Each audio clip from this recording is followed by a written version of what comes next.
that everybody's going to hear on that final day of judgment, when the trumpet sounds, that nobody seems to care about right now. But before we start talking about the scriptures and getting into what we're going to talk about today, which is going to be a very interesting story I read. Very interesting, very factual too. But before we do that, we're going to give all praises to the Most High, through His only begotten Son. We're also going to say shalom, shalom to my brothers, my brethren, my kinsmen, according to the flesh, who are Israelites. What's happening, y'all? What is happening? Those that keep the commandments and they got the faith, that's Israel. What's up to y'all? And those who know who they are and still not keeping the commandments, life is what you make it. We trying to make it though, right? We trying to make it. We trying to be part of that remnant. So for y'all that want to hear it, my brothers that keep the commandments, my sisters, my mamas, my daddies, just like what Christ said, then my brothers, let's talk about it. So what we're going to go through is 1 Kings chapter 13. Yo, it's serious. Let's see what 1 Kings chapter 13. Here's the prelude though. Here's a little background on what happened. So the kingdom split. Jeroboam is the king of the northern tribe. So check this out. Matter of fact, you all in the southern kingdom, right? So we got the southern kingdom. This is when the split happened. If you're not familiar with this, hey y'all, what's up? How y'all doing? Check this out real quick. I'm gonna drop some knowledge. I'm gonna plant a little seed, and then y'all can keep it moving. All right? Actually, I'm talking about it now. Who are we? Where we come from? Have you ever thought about it? Do you think it matters? It's like roots, right? A tree needs roots. If a tree don't have roots, what happens to the tree? It dies. It's not there, right? Or let's just say it's grafted or something else happened. Let's say if it's just a tree, like a stump, it'd be like every other tree. You know what I'm saying? It's like there's nothing different from this one tree. Basically, what I'm trying to tell you is, what happened to us, you know, we don't know who we are. We can't trace anything about ourselves. Our last name not ours, the language we speak ain't ours. It was all prophesied. You know, the people that went through, let my people go in the Bible, let my people go. Them same people went into Jericho. They made the walls of Jericho fall down, right? He said, let my people go. Them people are you. You guys chosen people. We the biblical Israelites in the Bible. The same thing said when we made a covenant, because the covenant wasn't given to all people on the earth. That's what they teach. It was only given to a special people. That's why he said, let my people go, right? He didn't say let all people go out of Egypt. He said, let my people go. That's another thing about Egypt. I'll tell you about that. But when he said, let my people go, he meant it, because he chose a special people of all the people. He had made 18 nations, chose one. He said, these people, I want you to do and show everybody in the world how to be a light, how to do everything right, because I'm choosing you of all the people, right? And these people that he chose, they started to do it, right? Well, actually, kind of rebelled at the beginning.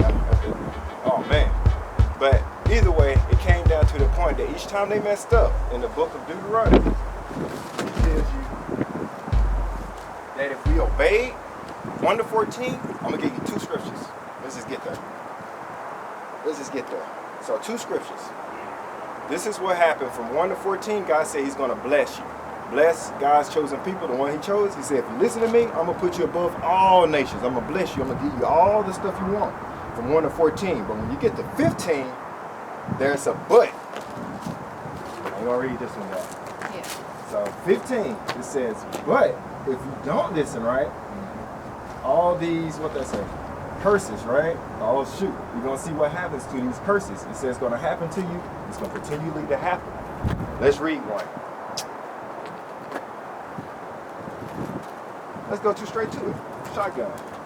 And the Lord, so from 15 to 68, it's labeling all the curses. Let me get back out here. So 15 to 68 is telling you all the bad things that's going to happen. I'll give you examples. Your sons and daughters was going to be given to another people. You're going to go into slavery. You're going to be picking up cotton. You're going to pick all this stuff. But you're never going to profit from it. You're going to be the tail. Your people that's over you, they're going to be the head. You're going to serve them and you're going to serve their gods. Then it says, well, that's just some of the curses, right? When you get to 68, it says, and the Lord shall bring thee into Egypt again with ships.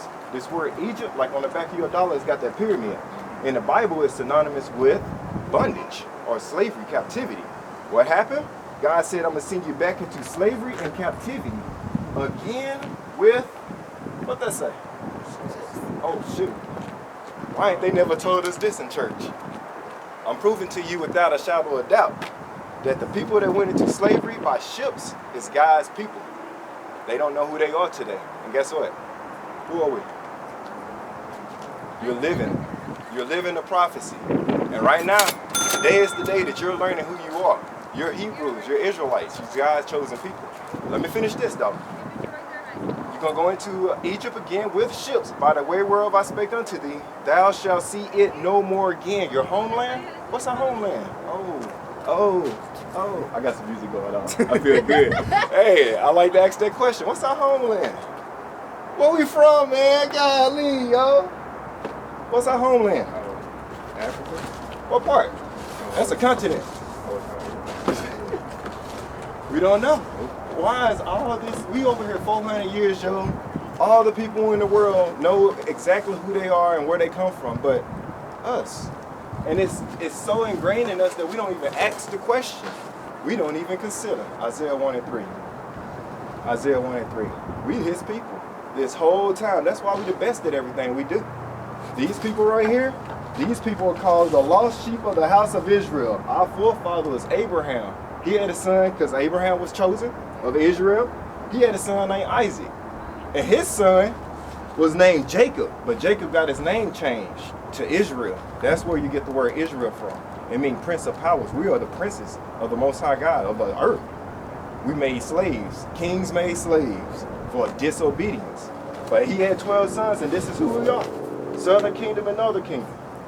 These are all our brothers. We've been raped, robbed, murdered, our identity taken away, as prophecy said it was going to happen.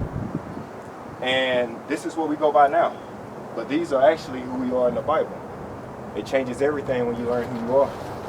Now the choice is going to be on y'all, whether you're going to keep on learning and asking questions about who you are, or you're going to be like a lot of the people in the world. Actually, 2/3 of our people is not going to make it. They're going to get consumed. All in the Bible, what I'm saying.